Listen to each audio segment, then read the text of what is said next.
Zuck might want to take us to the metaverse, but the real online explosion is in the MAGAverse. Democrats don't like me because I'm rich! This is Not My Party. Brought to you by the Bulwark. One thing that politicians in both parties seem to agree on is that the big tech social media companies are monopolies that need to be broken up because they stifle competition. But in reality, new social media competitors are going through a boom time, particularly on the MAGA right. Republicans have no way to communicate. Conservative voices are being silenced. No. We've got Getter, a Twitter clone run by a chinless deadbeat dad who used to flack for Trump. We think we're in great shape and well positioned to win this. Yeah. The site has attracted niche audiences like Brazilian fascists and people who enjoy Sonic the Hedgehog erotica. Are you coming? Yes. Parler, another Twitter copycat funded by the Mercer family, a nationalist real-life version of the Roys, who also funded Breitbart and Cambridge Analytica. Gab, a forum for literal Nazis. Great. Ooh, that's a bingo.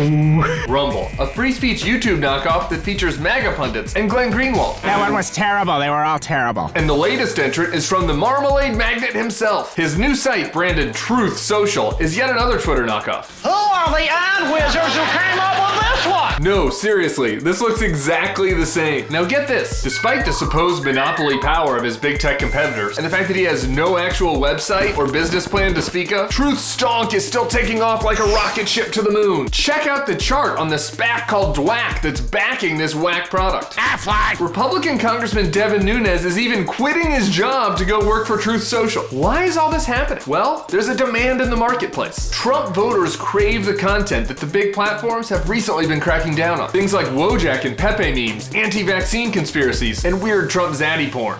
Scroll.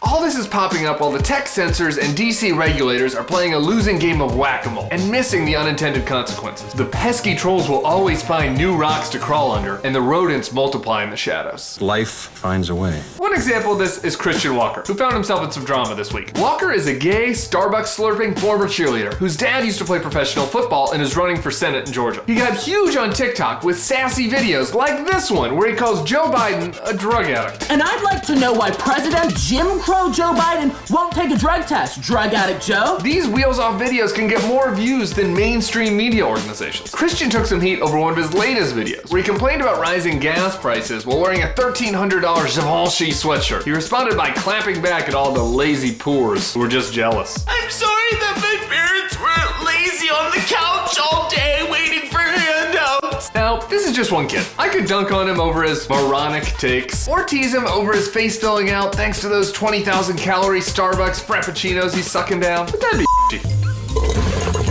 Instead, we're forced to take his messaging seriously because he's an example of how trolling for lulz and follows can morph into disastrous real-world damage. Here's Christian on January 6th. You're trying to steal our country. Expect more of this. That was probably bad. While he taped selfies on his Fendi case iPhone, the people on the mall who were watching him, reading Parler, posting on Gab, believed that their country was really being taken from them. They put police, people who worked in the Capitol, and themselves in harm's way. The same is true for all the unvaccinated who are dying unnecessarily because of misinformation, the QAnon man who went so crazy he killed his kids, and on and on and on. When will this nightmare end? It could be a while. This is what happens when trolling and grievance peddling can make you a celebrity, when it becomes the basis for political campaigns, when spreading this bile is big business with billion-dollar market caps. And as the MAGAverse continues to expand into a shadowy world all its own, the incentives are aligned for even more real-world radicalization.